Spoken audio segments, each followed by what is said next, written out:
মনে রাখতে হবে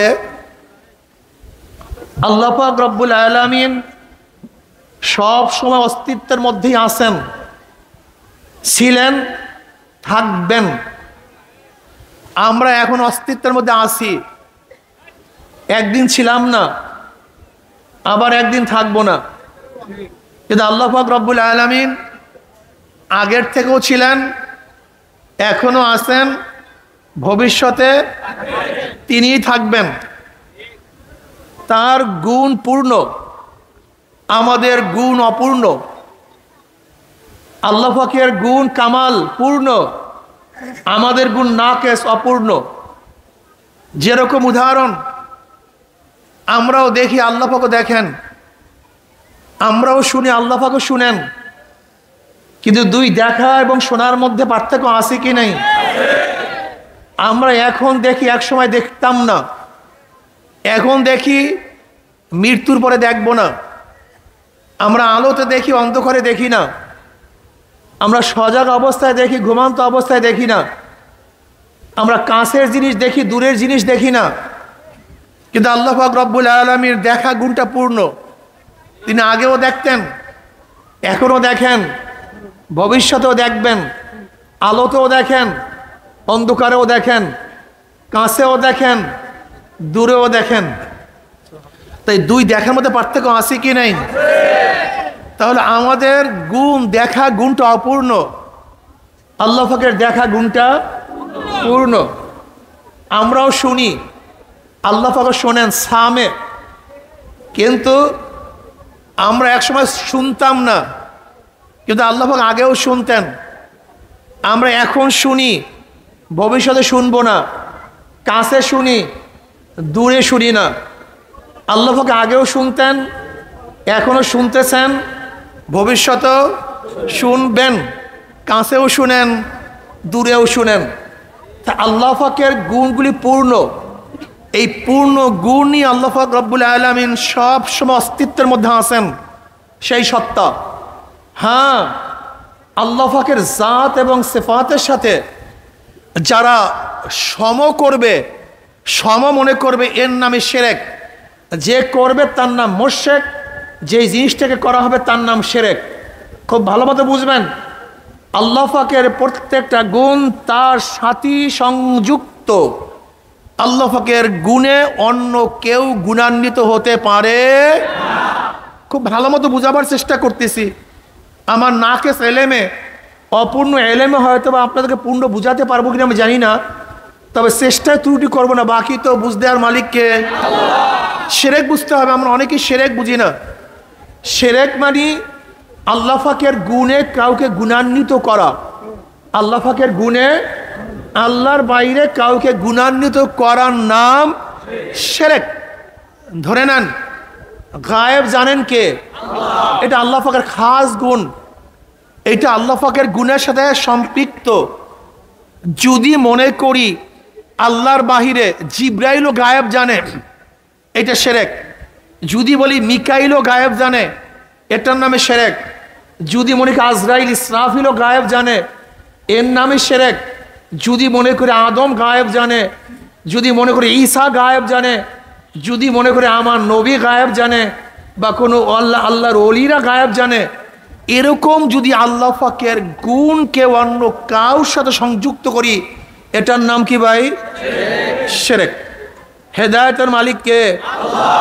আল্লাহর বাহিরেও যদি মনে করি কেউ কাউকে হেদায়েত দিতে পারে, তাহলে এইটার নামই শিরক। জান্নাতে নেওয়ার মালিক কে? যদি মনে করি আল্লাহ পাকের বাহিরেও কেউ কাউকে জান্নাতে নিতে পারেন, জাহান্নাম থেকে বাঁচাতে পারে, এইটার নামই শিরক। আল্লাহর বাহিরে ইন্নাকা লা তাহদি মান আহবাবতা ওয়ালাকিন্নাল্লাহ ইয়াহদি মান ইয়াশা। আল্লাহ পাক যাকে মোহাব্বত করেন, পছন্দ করেন, যাকে জান্নাতের ইচ্ছা করেন, আল্লাহ পাক তাকেই হেদায়েতের মালা গলায় পরায়া দেন। আর যাকে আল্লাহ পাক ইচ্ছা করেন না, নবী ইচ্ছা করলেও তাকে হেদায়েত দিতে পারবে না। আমি কথাটা বুঝাতে পারছি? কাজে আল্লাহর গুণে কাউকে গুণান্বিত করা যাবে না। ব্যাস, এই হুয়াল্লাযী, উনি সত্তা, উনি সত্তা। হেদায়েতের মালিক কে? আল্লাহ। তাই বলতে মানুষ হেদায়েতের মালিক তো আল্লাহ, আমরা এখানে আসছি কেন? এখানে আসার দরকারটা কি? আপনাদের কাছে যাবো কেন? আলেমদের কথা শুনবো কেন? নসিহাতে যাবো কেন? একটা প্রশ্ন আসে কি নেই? খুব সুন্দর মতো জবাব দেব, বোঝার চেষ্টা করবেন। রোগ সারার মালিক কে? আল্লাহ। আসতে বলেন কেন ভাই? রোগ সারা মালিক কে? রেজেক দেয়ার মালিক কে? সুস্থ করার মালিক কে? ঔষধ খাইলেন কেন? কথা বলেন না কেন? সুস্থ করার মালিক। ঔষধ কি? রেজেক দেওয়ার মালিক। ব্যবসা করলেন কেন? চাকরি করলেন কেন? ফসল রোপণ করলেন কেন? মাশাআল্লাহ, এই তো ভালো বুঝছেন। হেদায়েতের মালিক কে? এখানে আসছেন কেন? আলেমের কাছে গেছেন কেন? ওয়াসাইল আর হাকিকতকে মিলাই দেন না।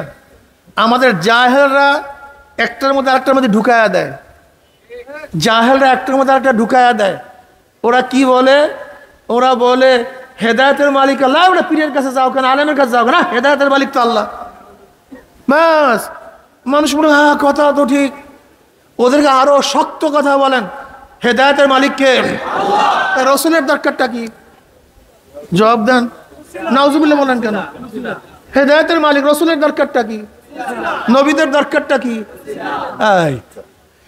দেখেন, নবী রসুলগণকে আল্লাহ পাক রব্বুল আলামিন রাহনুমাই করার জন্য, পথ প্রদর্শন করার জন্য মোর্শেদ হিসেবে প্রেরণ করেছেন। মনে রাখবেন, খুব ভালো মতো বুঝবেন। সংক্ষিপ্ত বয়ান, অনেক কথা বলতে হবে, এই জন্য সংক্ষিপ্ত কথা খুব খেয়ালের সাথে শোনা চাই। ডাইরেক্ট হেদায়েত আল্লাহ পাক নবীদেরকে প্রদান করেছেন। কোন নবী কাউর দাওয়াতে হেদায়েত পায় নাই। এমন না যে আদমকে কেউ দাওয়াত দিছে উনি কলেমা পড়ছে। নবী নূহ আলাইহিস সালাতু ওয়াস সালাম অমুক ওয়াজে গিয়া তিনি ঈমান আনছেন। নবী ঈসা আলাইহিস সালাতু ওয়াস সালাম অমুকের সোহবাতে গিয়া তারপর দ্বীন শিখছেন। আমার নবী আলাইহিস সালাতু ওয়াস সালাম কার বয়ানে গিয়া ঈমান মজবুত করছেন। এরকম হয়েছেন নাকি? সমস্ত নবীদেরকে হেদায়েত দিয়েছেন আল্লাহ ডাইরেক্ট, ওয়াসাইল ব্যতীত। সমস্ত নবীদেরকে আল্লাহ পাক হেদায়েত দিয়েছেন ডাইরেক্ট, কোনো ওয়াসাইল নাই, ডাইরেক্ট ঈমান প্রদান করেছেন। কিন্তু নবীদের বাহিরে যত উম্মত সব হেদায়েত দিয়েছেন ওয়াসাইল মাধ্যম, নবীদের মাধ্যমে। বুঝাতে পারিনি? নবী আলাইহিস সালাতু ওয়াস সালাম হেদায়েত দিয়েছেন কে? আবু বকর হেদায়েত পাইছেন কিভাবে? এই তো মাসআলা তো সহজ। নবী আলাইহিস সালাতু হেদায়েত দিয়েছেন কে? আল্লাহ। ওমর হেদায়েত পাইছেন কিভাবে? নবীর মাধ্যমে। ওসমান গনি হেদায়েত পাইছেন কিসের মাধ্যমে? নবীর মাধ্যমে। ওমর ইবনে খাত্তাব হেদায়েত পাইছেন, দুইটাকে মিলায়েন না। তা আল্লাহ পাক তো আবু বকর, ওমর, ওসমান, আলী কেও রাদিয়াল্লাহু তাআলা আনহু কেও নবীদের মতো ডাইরেক্ট হেদায়েত দিতে পারতেন নাকি? দিলেন না কেন? বলেন, দিলেন না কেন? আপনার আমার বাবা আছে কি নাই? বাবা মার ছাড়া কোনো সন্তান হবে? তা নবী আদমের বাবাকে, হাওয়ার বাবাকে, হাওয়া আলাইহিস সালাম বাবাকে, ঈসার বাবাকে। তা আপনার এবং আমার জন্ম বাবার মাধ্যমে, মার মাধ্যমে। তা নবী আদমকে আল্লাহ পাক রব্বুল আলামিন তো এইভাবে সৃষ্টি করতে পারতেন, কিন্তু করলেন না কেন? তারা হইল কিভাবে? দেখেন, আল্লাহ পাক পারেন না তা না, পারেন কিন্তু করেন না। কথাটা বুঝতে পারিনি। আমের সিজন ব্যতীত আম পাওয়া যায় না, ফলের সিজন ব্যতীত ফল পাওয়া। প্রত্যেকটা ফসলের একটা সিজন আছে কি নাই? তাই মারিয়াম আলাইহিস সালাতু ওয়াস সালামকে আল্লাহ পাক সিজনের ফল খাওয়াইলেন কিভাবে? পারেন না তা না। আল্লাহ পাক রব, তিনি সবাবের মাতাহাতে না। কোন সবাবই। আল্লাহ পাক রব। আল্লাহ পাক রব বলে ইচ্ছা করলে সব কিছু পারেন, কিন্তু তার নিজাম না, এটা তার নিয়ম না, কানুন না। মনে রাখতে হবে, আল্লাহ পাক রব্বুল আলামিন গোটা দুনিয়াকে একটা নিজামের মধ্যে নিয়ে আসছেন। আল্লাহ পাক সুস্থ করতে পারেন, কিন্তু আল্লাহ পাক রব্বুল আলামিন ওয়াসাইল রাখছেন ঔষধের মধ্যে। তুমি ঔষধ খাও সুন্নাত হিসাবে, কিন্তু আমি যাকে ইচ্ছা সুস্থ করব, আর যাকে ইচ্ছা করলে গোটা দুনিয়ার মানুষ ডাক্তার একত্রিত হলো তাকে কেউ সুস্থ করতে পারবে না। তোমার কাজ তুমি করো, আমার কাজ আমাকে করতে দাও। আপনাদের পানির পেশা লাগে কি লাগে না? পানি পান করেন কেন? কথা বলেন না কেন?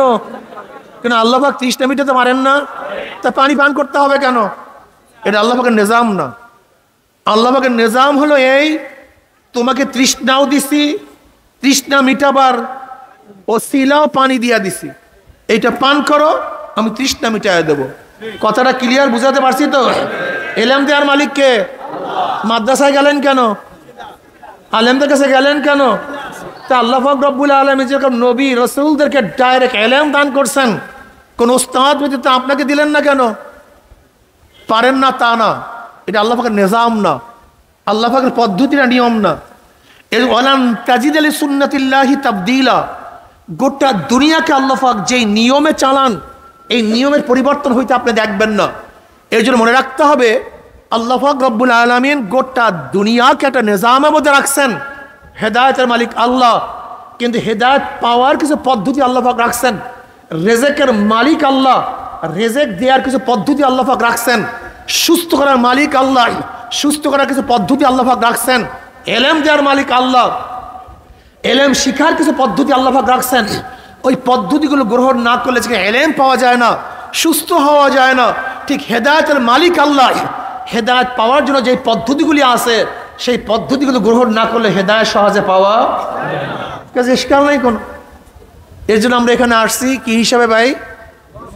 এই ভুলে গেছেন এতক্ষণ বয়ান করতে, কি হিসাবে? ওসিলা। এটা নিজাম, সুন্নাত, এটা পদ্ধতি। তা আল্লাহ পাকের জাত এবং সিফাতের সাথে শিরক করা যাবে না। ঈমান কি জিনিস? ঈমান কাকে বলা হয় খুব ভালো মতো বুঝবেন। এক ব্যক্তি আল্লাহকে বিশ্বাস করছে, আল্লাহকে বিশ্বাস করছে আল্লাহ আছে, কিন্তু সে মনে করছে আল্লাহ একজন না, আল্লাহ দুইজন। তাকে কি বলবেন? মুশরিক। যেমন ঈসাইরা, খ্রিস্টানরা মনে করে আল্লাহ একজন আছে এবং ঈসা আলাইহিস সালাতু ঈসা, খ্রিস্টান ইহুদিরা মনে করে আল্লাহ একজন আছে এবং ওজায়ের আল্লাহ পাকের সন্তান। আবার ঈসারা মনে করে আল্লাহ একজন আছে, ঈসা এবং মারিয়াম আলাইহিস সালাতু ওয়াস সালাম আল্লাহ পাকের স্ত্রী এবং তার সন্তান। আল্লাহকে মানছে, কিন্তু আল্লাহকে এইভাবে মানছে একজন না, তিনজন। মুশরিক হয়ে গেছে। আল্লাহকে মানতে হবে কুল হুয়াল্লাহু আহাদ, আল্লাহুস সামাদ, লাম ইয়ালিদ ওয়া লাম ইউলাদ ওয়া লাম ইয়াকুল লাহু কুফুয়ান আহাদ। এরকম আকায়েদের অনেক মাসালা আছে। আল্লাহ, এরপর আল্লাহ নবী। কেউ যদি আল্লাহকে মানে, আল্লাহ নবীকে না মানে, সে মুমিন না কাফের? খুব ভালো মতো বুঝবেন, সে মুমিন না কাফের? আল্লাহকেও মানতে হবে, আল্লাহর নবীকেও নবী হিসাবে, আল্লাহর রসুলকে রসুল হিসাবে মানতে হবে।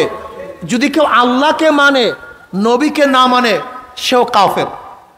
কেউ আল্লাহকে মানছে, নবীকেও মানছে, কিন্তু মনে করছে ইনি শেষ নবী না, ইনি শেষ নবী না।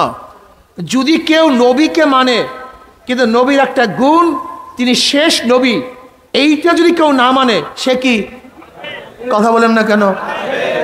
নবীকে মানছে কিন্তু শেষ নবী মানে নাই, সেও কিন্তু মুমিন না, সেও কিন্তু কাফের, সেও কিন্তু বেঈমান। আল্লাহকে মানতে হবে আল্লাহ পাকের পরিপূর্ণ গুণের সাথে, আমার নবীকেও মানতে হবে নবীর পরিপূর্ণ গুণের সাথে। খবরদার কেউ আল্লাহকে মানছেন, কাদিয়ানীদের মতো যদি মনে করেন তিনি শেষ নবী নন, তাহলেও কিন্তু মারাত্মক ভেজালের মধ্যে পড়িয়া যাবেন। মনে থাকবে তো? আবার কেউ আল্লাহকে মানছেন, নবীকে মানছেন, যদি মাসুম না মানেন, নবীরা মাসুম, তারা সমস্ত গুনার থেকে মুক্ত, গুনার থেকে পবিত্র, এইটাও যদি না মানেন, তাহলে ভেজাল আছে কি নাই? ভুল বুঝিয়েন না। আগে ইমানকে ঠিক করেন, আকায়েদকে ঠিক করেন, নয়তো ঝামেলা লাগবে। নবীকে মানছে কিন্তু সাহাবাদেরকে মানতে চায় না, মনে করে সাহাবারা সত্যের মাপকাঠি নয়। যদি এরকম কেউ মনে করে সাহাবারা সত্যের মাপকাঠি নয়, এরকম যদি কেউ মনে করে, সে আহলে সুন্নাত ওয়াল জামাতের মধ্যে থাকতে পারবে? বলে কেন? কারণটা কি? সমস্যাটা কি? আল্লাহ রসুলকে কেউ দেখছেন? কথা বলেন না কেন? আল্লাহ রসুলকে কেউ দেখছেন? কেউ দেখেন নাই। তা আল্লাহ রসুল আসছিল জানছেন? জানছেন কিভাবে? কোরআন আপনার সামনে নাজিল হয়েছিল, কাদের সামনে নাজিল হয়েছিল? তো এইটা যে কোরআন বুঝলেন কিভাবে? আহারে আহারে, আসলে আমাদের সমস্যা কোন জায়গায় সমস্যা তাও জানি না। আসলে সমস্যার কারণটা কি তাও আমরা জানি না। একজন আরেকজন গিবাস শিকায়ত করি, ঘৃণা করি, শত্রু মনে করি। কেন শত্রু মনে করবেন? কেন শত্রু মনে করার কারণটা আমাকে বলেন। কোরআন তো লিখিত আমাদের কাছে আসে নাই, কোরআন আসছে মুখস্থ, লিখছেন সাহাবারা, আমাদের কাছে শুনাইছেন সাহাবারা। সাহাবারা যেইটাকে কোরআন বলছেন আমরাও সেইটাকে কোরআন বলি। যদি মনে করি সাহাবারা ঠিক না, ওনাদের মধ্যে ভেজাল আছে, তাই ভেজাল ব্যক্তি যেই রওয়ায়াত করবে, যেই ব্যাখ্যা দিবে, যেই বিশ্লেষণ করবে, যেই খবর প্রদান করবে, সেটা ভেজাল হবে কি হবে না? এর সাহাবাদেরকে যদি কেউ আদেল মনে না করেন, যে সত্যের মাপকাঠি না মনে করেন, সত্যবাদী মনে না করেন, তাহলে কোরআন হাদিস কিছুই থাকে না, ভেজাল হয়ে যায়, কিচ্ছু থাকবে না। এর জন্য আল্লাহকে আল্লাহ হিসেবে মানতে হবে তার গুণ সহকারে, নবীকে নবী মানতে হবে তার মাসুমিয়তের সাথে, আর সাহাবাদেরকে মানতে হবে তার আদালতের সাথে। আর সাহাবাদের কুল্লু মুদুল, সমস্ত সাহাবারা কি আদেল, তার সত্যের মাপকাঠি। খবরদার আল্লাহ না করুক যদি এখানে এসে করে গঞ্জাম লাগিয়ে যায়। যেমন ধরেন ওয়ান মুআবিয়া রাদিয়াল্লাহু قال قال رسول الله صلى الله عليه وسلم من يريد الله بخير يفقهه في الدين وانما انا قاسم والله يؤتي। মুসলিমের মধ্যে রওয়ায়াত আছে, আল্লাহর নবী আলাইহিস সালাতু ওয়াস সালাম ফরমান যে আল্লাহ পাক বলেন, নবী আলাইহিস সালাতু ওয়াস ফরমান, আল্লাহ পাক যাকে পছন্দ করেন, আল্লাহ পাক যাকে ভালোবাসেন, যার খাইরিয়াত কামনা করেন, জান্নাতের ইচ্ছা দান করেন, আল্লাহ পাক তাকে দ্বীনের বুঝ দান করেন। কিসের বুঝ দান করেন? ওয়া ইন্নামা আনা কাসিমুন, আমি বন্টনকারী। আল্লাহ ইউতি, আল্লাহ আমাকে দেন, ইলম দেন, মারিফাত দেন, ওহী দেন, জ্ঞান দেন, প্রজ্ঞা দেন। আল্লাহ পাক আমাকে যা দেন আমি বন্টন করি, কিন্তু হেদায়েতের মালিক কে? এই রওয়ায়াত করছেন কে? মুআবিয়া রাদিয়াল্লাহু তাআলা আনহু। এখন কেউ যদি মনে করেন মুআবিয়া ঠিক না, তো হাদিসের অবস্থা কি বলেন? বেজাল লাগছে কি লাগে নাই? আল্লাহ, মুআবিয়া রাদিয়াল্লাহু কাতিব ওহী ছিলেন, কোরআন লিখতেন। যদি কেউ মুআবিয়া রাদিয়াল্লাহু তাআলা আনহুকে সন্দেহ করি, তাহলে ধরে নেন কোন খ্রিস্টান পণ্ডিত বা ইয়াহুদি পণ্ডিত, কোন ইয়াহুদি পণ্ডিত আমার একটা লিখুনি নিয়ে আসছে। ধরে নেন কি নিয়ে আসছে? আমার একটা লিখুনি নিয়ে আসছে। এই তোমার এই তুমি লিখছো? বলে হ্যাঁ আমি তো লিখছি, এটা তো আমি লিখছি। ও, এই যে মুআবিয়া রাদিয়াল্লাহু তাআলা সম্পর্কে তুমি যা লিখছো এটা কি সঠিক? বলে আমি লিখছি, সঠিক না কেন? আমি লিখছি, সঠিক না কেন? এখন ইহুদি এবং খ্রিস্টান পণ্ডিত আমাকে বলল, এই লোকটা সম্পর্কে যে লিখছো আর মুআবিয়া সম্পর্কে তুমি যা জানছো এটা তো পূর্ণ না। বলে কেন পূর্ণ না কেন? আমি তো অনেক কিছু জানি। বলে মুআবিয়া কি কাতিব ওহী কি কাতিব ওহী না? ওহী লিখছে কি লেখে নাই? বলে লিখছে। তাই যেই লোকটা খারাপ সে যদি ওহী লেখে তার মধ্যে ভেজাল নাই, এর যুক্তিকে বলো কি পণ্ডিতগণ বলেন? এখন ইমান এখন দেখবেন খালি বাইরে হয়ে যায়, ইমান এখান থেকে খালি ঘুষাঘুষি করে যে কোথায় যাবে ইমানটা। সতর্ক হন। দেখেন আজকে স্বাধীনতা হয়েছে কয় বছর ভাই? 53 বছর। স্বাধীনতার বহুত লোক এখনো জিন্দা আছে কি নাই? নাকি সব মরছে? মিয়া আপনার জবাব দেন না কেন? ঘটনা কি? স্বাধীনতার লোক জিন্দা আছে কি নাই? সমস্ত ইতিহাস কি একই ডিজাইনের লেখা না হাজার ভিন্ন আছে? যেখানে হাজার হাজার মানুষ স্বাধীনতায় জিন্দা আছে,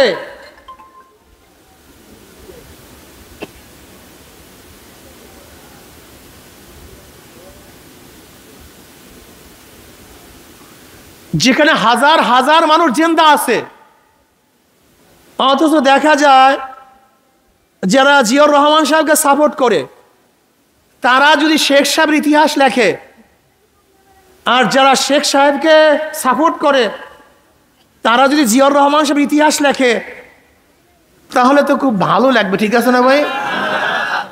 হ্যাঁ, কি ঘটনা কি? হ্যাঁ, এই নিয়ে বোকারাম চৌধুরী, বোকারাম চৌধুরী, বোকারাম জাহেলের গোষ্ঠীর জাহেল। মাত্র 51 বছর 53 বছর স্বাধীনতার বয়স, হাজারো মুক্তিযোদ্ধারা জিন্দা, সেখানে যদি স্বাধীনতার ইতিহাস শত রকম হতে পারে, শত শত রকম হতে পারে, অথচ জনাব মুহাম্মদ রাসূলুল্লাহ সাল্লাল্লাহু আলাইহি ওয়াসাল্লাম আমাদের থেকে কত আগে চলে গেছেন। যেখানে জঙ্গে সিফফিন, জঙ্গে জামাল কত আগে চলে গেছে, প্রায় 1400 বছর আগের ঘটনা, যেখানে হাজারো খ্রিস্টান, ইহুদি, বদমাশ, ইসলামের দুশ্মনরা মাঝখানে গোটা দুনিয়া পরিচালনা করছেন। সমস্ত জায়গায় ওরিয়েন্টালিস্টরা বিভিন্ন ধরনের লেখালেখি করে মানুষের মাথা খারাপ করে দিয়েছে। তুমি কি দেখো না বর্তমানে একটা ঘটনা বিভিন্ন চ্যানেলে বিভিন্ন ডিজাইনে দেখায়, একই ঘটনা, একই ঘটনা। এক এক চ্যানেল মনে হয় কোনো দোষী নাই, আর এক চ্যানেল বলা হয় এর চেয়ে বড় দোষী আর কেউ হতে পারে না। একই ঘটনায় যদি বর্তমান প্রেজেন্ট অবস্থায় হাজারো ডিজাইন দেখাতে পারে, তাহলে জনাব মুহাম্মদ রাসূলুল্লাহ সাল্লাল্লাহু আলাইহি ওয়াসাল্লাম সহ তার পরবর্তী সাহাবাদের মধ্যে যেই ঘটনাগুলি ঘটছিল, সেই ঘটনার মধ্যে ইসলামের দুশ্মনরা কোনো কিছু ঢুকায় নাই, এর গ্যারান্টি তোমার কাছে কি আছে? আমাকে বলো। সহজ কথা বুঝছো না কেন? বুঝতে চাও না কেন? যেখানে সাহাবাদের গিবা শিকায়ত করলে ঈমান যাওয়ার খতরা, ঈমান যেতে পারে, তুমি সেইটা আলোচনা করবা কেন? আব্বাজান রাহমাতুল্লাহ আলাইহি চমৎকার একটা জবাব দিয়েছেন, চমৎকার, চমৎকার। এর চেয়ে ভালো জবাব এই পর্যন্ত আমি কারোর থেকে শুনি নাই। আব্বাজান কি বলতেন? তোমার আব্বা রুমের মধ্যে ঘুমানো অবস্থা আছে, তুমি রুমের মধ্যে ঢুকছো, ঢুইকা দেখো তোমার আব্বুর কাপড়টা ছতের উপর উঠে গেছে। হতে পারে কি পারে না ভাই? ঘুমের মধ্যে মানুষ কি ছতর উঠতে পারে কি পারে না? তুমি যদি দেখছো এখন তোমার কাজটাকে বাজারের মানুষে দোস্ত জলদি আয়, আমার বাবার কাপড় উঠে গেছে, কি ঠিক আছে না ভাই? আলহামদুলিল্লাহ। হ্যাঁ, কেন বাবার কাপড় উঠে সবাইকে দেখাবো না? যদি আমি সবাইকে ডাকিয়া ডাকিয়া বাবার কাপড়ের ছতরের অবস্থা দেখাই, আমি সুপুত্র না কুপুত্র? কিন্তু আমার কাজটা কি ছিল বলেন তো? কিভাবে ডাকা? হ্যাঁ, যদি বাবা দেখে তাই লজ্জা পাবে, এমন ভাবে ঢেকে দেয়া যেন বাবাও কোনো অবস্থাতেই টের না পায়, সে লজ্জা পাবে। অন্যকে দেখাবা তো দূরের কথা, বাবাও যেন টের না পায়, এর নাম সুপুত্র। আর কেউ যদি ডাকে আসো দেখিয়া যাও, দেখিয়া যাও, আমার বাবার অবস্থা দেখিয়া যাও, ওটা সুপুত্র না কুপুত্র। সাধারণ মানুষ, তারা মাসুম না। আদালত এবং মাসুমিয়াত ভিন্ন জিনিস। আদালত সত্যের মাপকাঠি, আর মাসুমিয়াত সম্পূর্ণ ভিন্ন জিনিস, সম্পূর্ণ ভিন্ন জিনিস। সেখানে আমরা কেউ বলি নাই যে সাহাবারা মাসুম। আদেল এবং মাসুমিয়াত এক জিনিস না। হতে পারে সাহাবাদের মধ্যেও কোনো কিছু সংযোগ হতে পারে, কিন্তু আমাদের চোখের সামনে যদি ধরা পড়ে, আমি মুসলমান মুমিন হিসাবে আমার বাবার চেয়ে কোটি কোটি কোটি কোটি গুণ বেশি দামি সাহাবারা, কোটি কোটি গুণ বেশি দামি তারা। শুধু কোটি কোটি গুণ নয়, আব্দুল ইবনে মুবারক রাহমাতুল্লাহ আলাইহি যিনি হাফিজুল হাদিস ছিলেন, বহুত বড় ফকিহ ছিলেন, সমস্ত মুহাদ্দিসের উস্তাদ ছিলেন। আব্দুল ইবনে মুবারক রাহমাতুল্লাহ আলাইহির কাছে প্রশ্ন করা হয়েছে, কি প্রশ্ন করা হয়েছে যে ওমর বিন আব্দুল আজিজ রহমতুল্লাহ আলাইহি বেশি দামি না মুয়াবিয়া রাদিয়াল্লাহু বেশি দামি, কার ফজিলত বেশি? হযরত আব্দুল্লাহ বিন মুবারক রহমতুল্লাহ বললেন, আরে ভাই কোথায় মুয়াবিয়া রাদিয়াল্লাহু তাআলা আনহু আর কোথায় আব্দুল্লাহ বিন ওমর বিন আব্দুল আজিজ? শোনো, মুয়াবিয়া তো অনেক উঁচার, বরং জনাব মুহাম্মদ রাসূলুল্লাহ সাল্লাল্লাহু আলাইহি ওয়াসাল্লাম একজন ছোট্ট সাহাবী, আদনা সাহাবী, যে একবার নবীকে তার চক্ষু দিয়ে দেখছেন আর ইমানের সাথে দুনিয়া থেকে বিদায় হয়ে গেছেন, ইমান অবস্থায় দেখছেন, ইমানের সাথে বিদায় হয়ে গেছেন।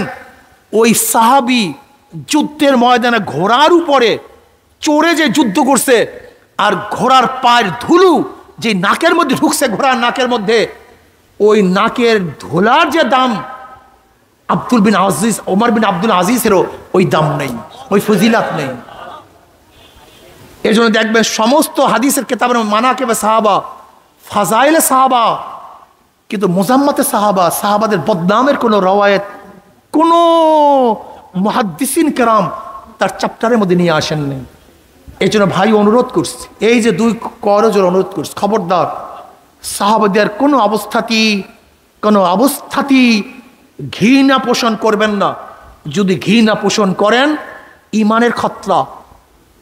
আল্লাহ পাক ডাইরেক্ট বলেন, আমিনু কামা আমানান নাস, ঈমান আনো যেইভাবে লোকেরা ঈমান আনছে।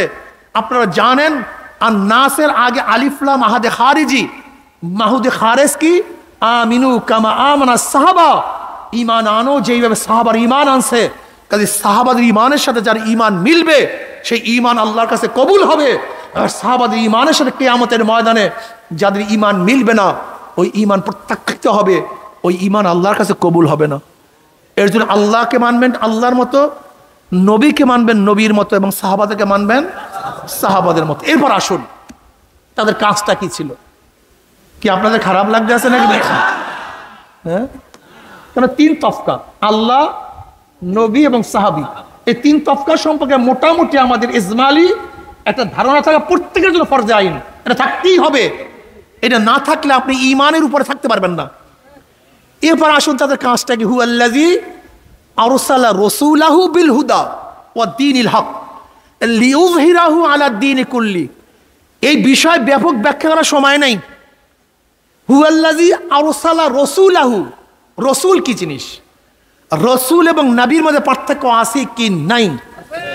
মাশাআল্লাহ, কেউ কেউ বলছে নাই, কেউ কেউ বলছে নাই।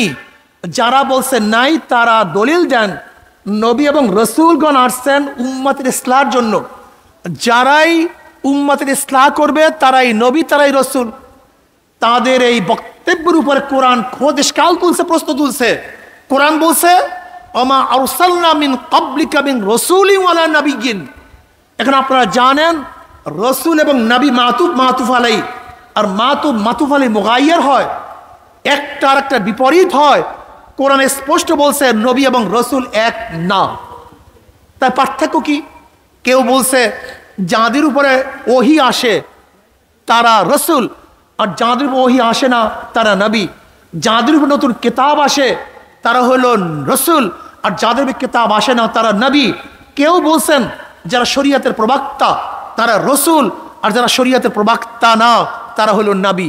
কোরআন তাদের উপরে ইশকাল তুলছে, প্রশ্ন তুলছে। ওয়া কানা রাসূলান নাবিয়্যা, হযরত ইসমাঈল আলাইহিস সালাতু ওয়াস সালামকে কোরআন নবী বলছেন, রসুল বলছেন, অথচ তিনি শরীয়তের প্রবক্তাও না, নতুন কিতাবদারিও না, অথচ কোরআন তাকে কি বলছে? রসুল বলছে। এবার শোনেন, নবী এবং রসুলের পার্থক্যটা শুনলে অনেক মাসালা হল হবে। কিতাবুন নবুওয়াতের মধ্যে ইমাম ইবনে তাইমিয়া রাহমাতুল্লাহ আলাইহি কোন নকল করেন যে আসলে নবী এবং রসুলের মধ্যে পার্থক্য শরীয়তের প্রবক্তা এবং না প্রবক্তা না, কিতাব আসা এবং না আসা না। নবী এবং রসুলের মধ্যে পার্থক্য হলো সমস্ত রসুলদের উপর জিহাদ ফরজ, সমস্ত রসুলদের উপরে জিহাদ ফরজ, সমস্ত রসুলদের উপর অন্যায়ের মোকাবেলা করা, নাহিয়ানিল মুনকার করা ফরজ। চাই তার উপরে কিতাব আসুক অথবা নাই আসুক, শরীয়তের প্রবক্তা হোক অথবা নাই হোক, যে রসুল হবে অন্যায়ের মোকাবেলা করা, নাহিয়ানিল মুনকার করা, অন্যায়ের প্রতিবাদ করা তার জন্য ফরজ হয়ে যাবে। আর যে নবী হবেন তার উপর নাহিয়ানিল মুনকার, জিহাদ ফরজ না। জনাব মুহাম্মদ রাসূলুল্লাহ সাল্লাল্লাহু আলাইহি ওয়াসাল্লাম শুধু নবী না রসুলও? জোরে বলেন, নবী না শুধু রসুলও? আমরা তার উম্মত, আমরা তার উম্মত। কাজে নবী আলাইহিস সালাতু উম্মতদেরকে শুধু নবী আলা কাজ করলে চলবে না, রসুল আলাও কাজ করতে হবে। কি কাজ করতে হবে? আর রসুল আলা কাজটা কি? অন্যায়ের মোকাবেলা করে জিহাদ করা। খবরদার শুভঙ্করের ফাঁকি দিবেন না। নবীওয়ালার সাথে সাথে রসুল আলা কাজ করতে হবে। আর রসুল আলা কাজ করতে গেলে অন্যায়ের মোকাবেলা করতেই হবে। যদি অন্যায়ের মোকাবেলা না করেন ভেজাল আছে। কোরআন বুঝি না, খুব খেয়াল দেন। আল্লাহ পাক কালামে পাকের মধ্যে ফরমান, কুনতুম খায়রা উম্মাতিন উখরিজাত লিন-নাস তা'মুরুনা বিল মা'রুফি ওয়া তানহাউনা আনিল মুনকার ওয়া তু'মিনুনা বিল্লাহ। তোমরা সর্বশ্রেষ্ঠ উম্মত। নবী মুহাম্মদ সাল্লাল্লাহু আলাইহি উম্মতকে আল্লাহ পাক সর্বশ্রেষ্ঠ উম্মত হিসেবে স্বীকৃতি দিয়েছেন। বেশি নামাজ পড়ার কারণে? হ্যাঁ। বেশি রোজা রাখার কারণে? বেশি জিকির করার কারণে না।